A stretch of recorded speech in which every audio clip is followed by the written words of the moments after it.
Hello everyone, this is Kyle at Mill Street Gardens, and today I want to give everyone a tour of our showcase garden and show you some of the progress that we've made on the garden throughout the year and how the plants are looking in the middle of August.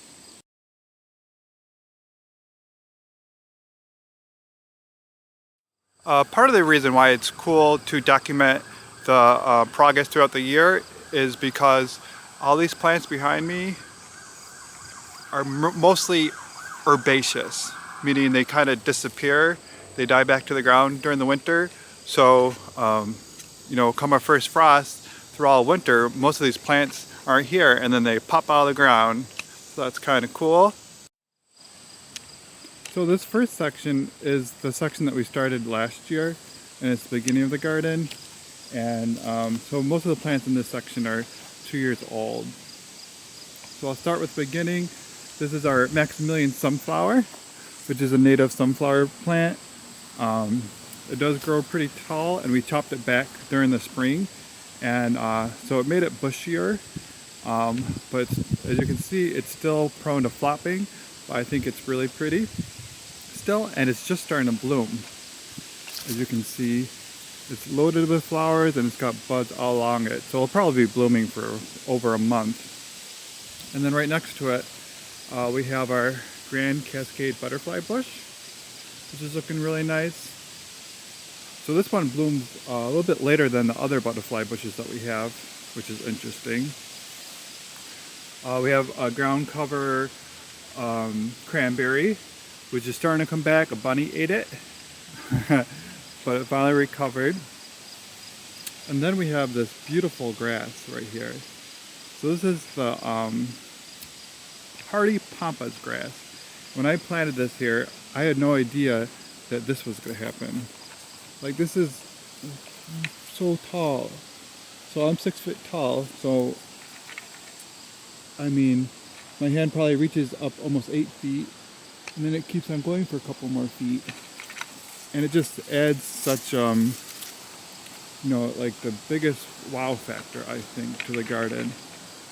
So if you have a chance and you're local and you want to visit, you can come and see this for free. Come check out this grass and the rest of the garden. So, yeah, I'm going to collect seed from this and try to propagate it, because I'm just astounded by it. So this is 3 grasses planted in a clump over here. Over here we have our juga and our elderberry. A lot of native plants. So the Boneset is doing really good. That was really small last year.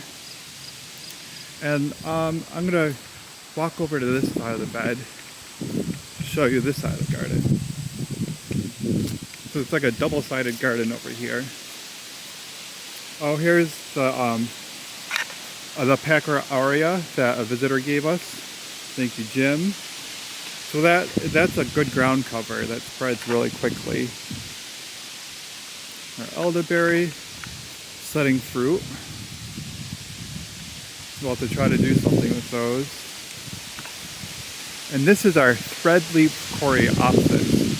So this is like another wild plant. It's flopping. So if I fix it up like that, it's just, I don't know, it's like 8 feet tall.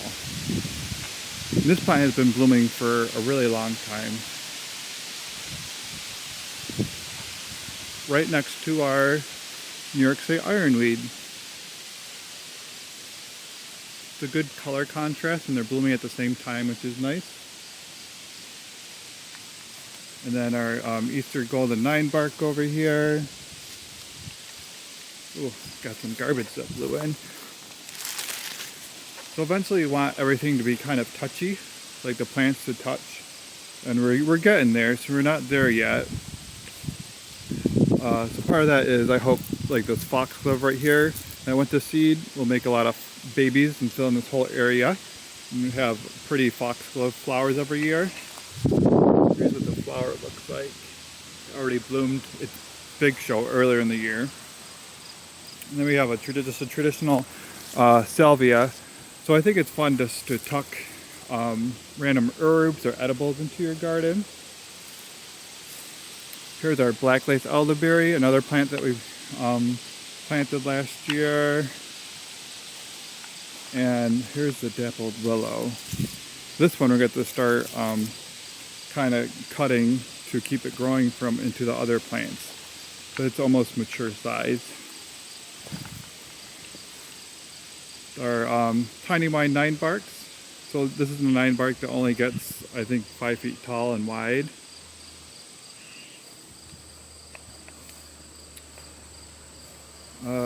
This butterfly weed has been blooming forever. So this is the Hello Yellow. Here's our swamp milkweed over here. This has been blooming for a really long time. And it's already starting to produce seeds. I'm going to have to collect some seed from that. Our Coreopsis. And we got Veronica. And some more Coreopsis. And our Shasta daisies. So a lot of this stuff bloomed earlier in the year, although we still have some color on the Veronica.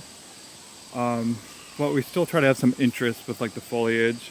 So we got the blue point cypresses back here, and we have like the brown foliage of the 9 bark and elderberries. So you want to mix up the foliage to add interest for when you know stuff in bloom. Would you believe that we planted this butterfly bush from a tiny plant last year? That's looking amazing. Must be something going on, lots of sirens right now. And then in the middle of the garden we have our bamboo. Or, I'm sorry, it's our weeping willow, which I call the bamboo because I want it to have the texture of the bamboo. So that's really cool. And then over here we have what we call our hydrangea bed. So we have a couple different types of hydrangeas in here. We have limelight, we have pufferfish and bobo. We have a PG hydrangea, a pink diamond, a tough stuff, aha, and Invincible lace. Kind of shows people, you know, what it will look like in your garden. That's the whole point of the showcase garden, really. Oh, and then we have the we have a variegated panicle hydrangea over here, which I didn't bloom because the 27-degree night really nipped that plant back earlier this spring. And then we have a nice drift of the purple Pallas heuchera, yarrow. And then again, we're starting to incorporate some ground cover. So I planted a juga. We got some more sage. Oh, we have some thyme planted over there. Over here we have our coral berries starting to do their berry thing. Isn't that cool? So they develop these pink berries. And this is native to the United States. But when we were just in England, we saw a lot of the white variety, which we thought was interesting, growing. Here's our Carl Forster grass. So I think it looks nice to add grass as a textural element in the middle of the garden bed. That looks really nice. So some things that we just planted recently is the smoke bush, the sedum over here, which is growing really fast. We brought this euonymus from home, and this actually was all garlic last year. So we'll have to find another spot to plant our garlic this year. The stilbees were here, but this is where a lot of the new stuff happens from this year. So we planted this Coreopsis this year, the Coreopsis rosea, this white lavender, and like the cardinal flower, we added that as a big drift. Look at this autumn aster. I think in the home garden I might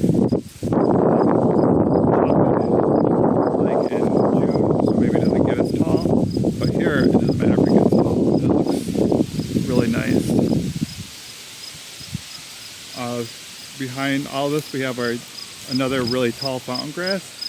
This one I just moved, so it's still establishing, but it should get as tall as the fountain grass over there, if not taller. So that kind of creates like a wall. Oh, we also planted this year a dogwood tree back there. We got another dogwood tree way over there. So there's lots of like layers that are still developing.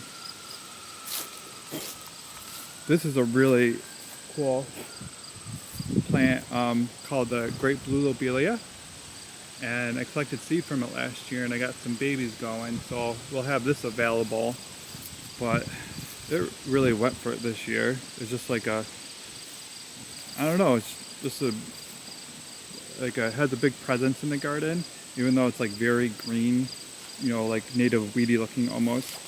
But then the flowers on it are just like really pretty. So that's a cool one. So here's our mountain mint. And then a hedge of lady's mantle.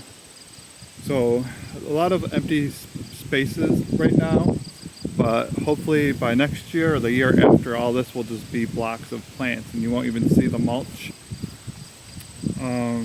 We've got some different types of dogwoods planted, a pussy willow,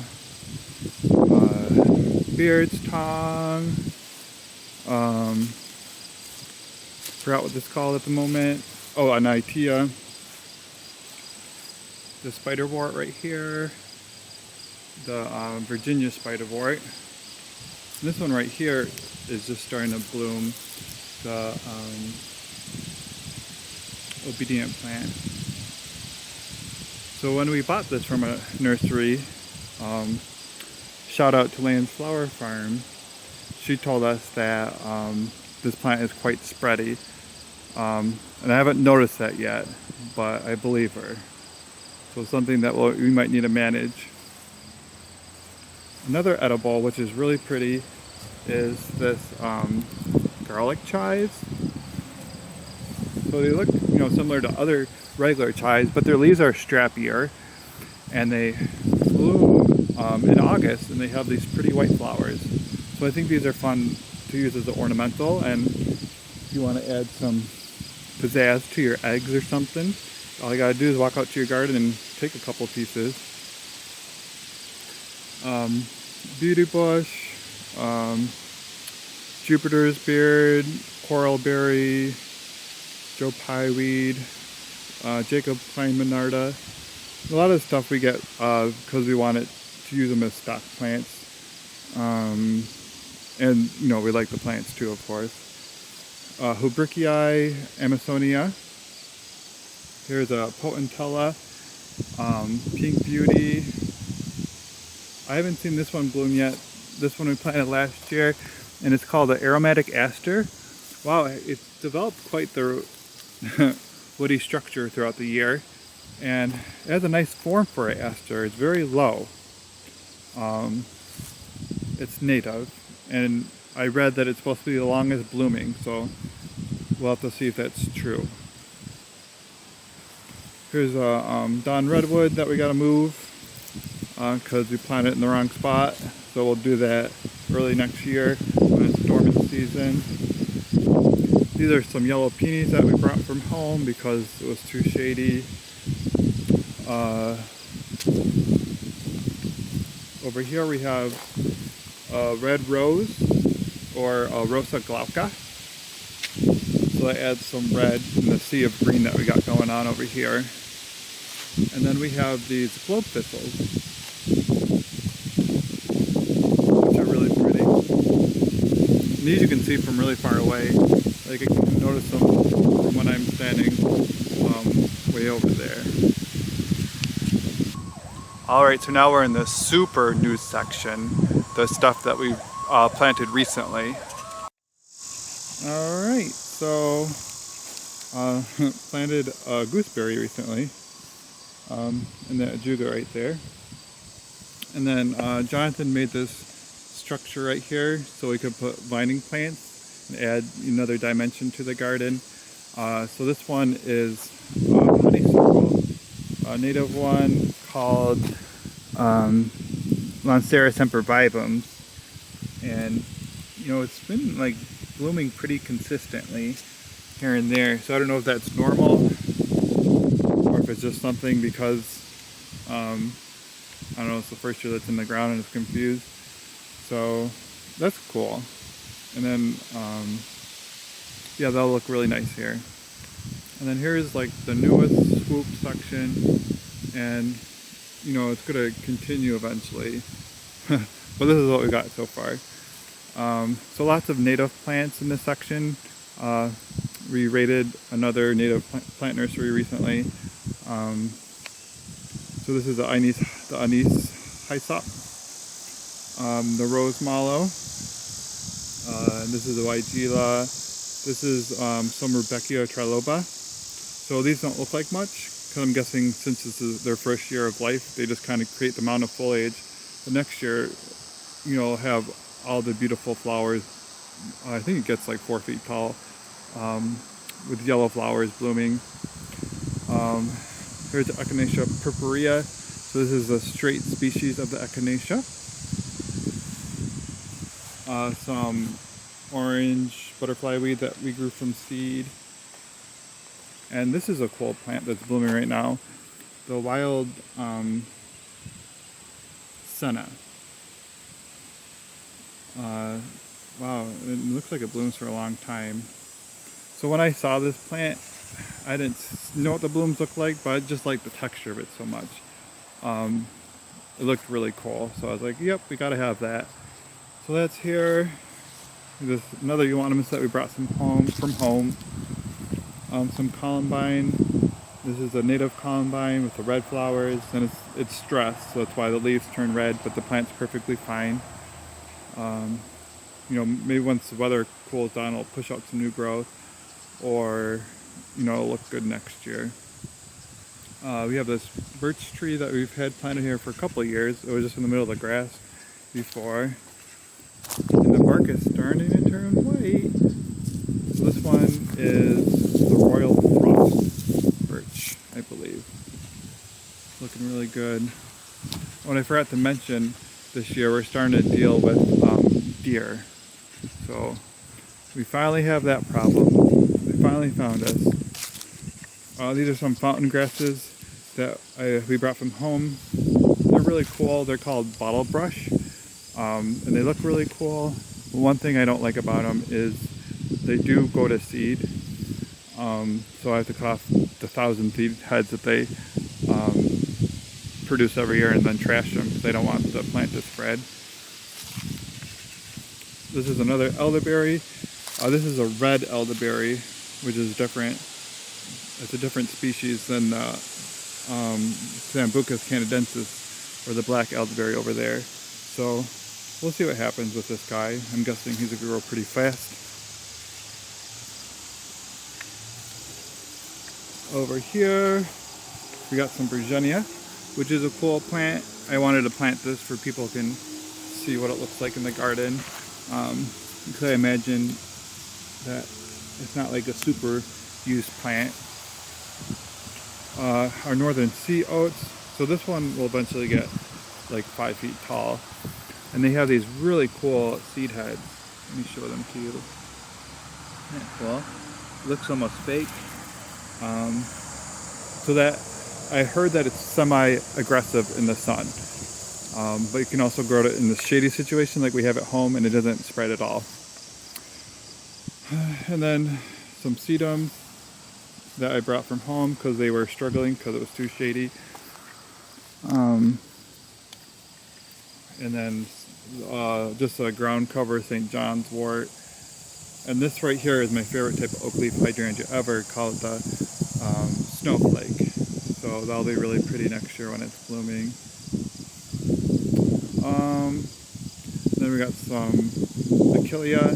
This is a cultivar of the native Achillea. And then another native grass that I'm hoping to have available next year called Little Blue Stem forgot the scientific name for it at the moment. I'm reassessing our grasses at the nursery, and I want to start having some more native options that look pretty in an ornamental setting. Here's a drift of daisies I just planted. So I planted, there's 1, 2, 3, 4, 5, 6, 7, 8, 9, there's 10.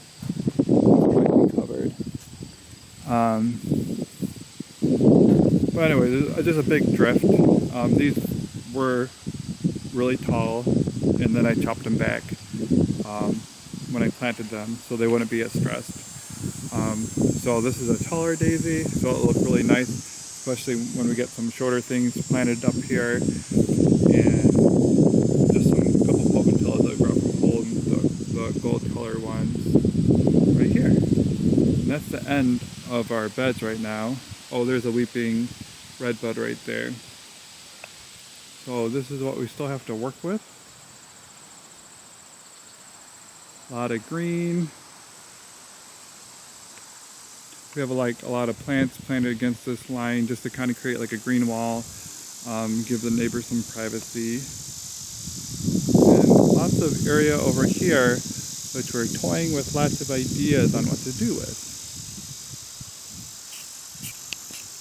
Alright, so thank you for watching our garden tour video. If you like the format of it and you enjoyed me just talking about like most of the plants, I got a little self-conscious halfway through because I was like, wow, I'm really just talking about every single plant here. So then I started to gloss over them a little bit more. If you like that, then let me know in the comments, or if you just like me to show stuff really quickly, if you like that better. And if you have any other comments or questions, feel free to leave them in the comment section below. And don't forget to like and subscribe to our YouTube or Facebook if you enjoy this video. Thank you and have a great day.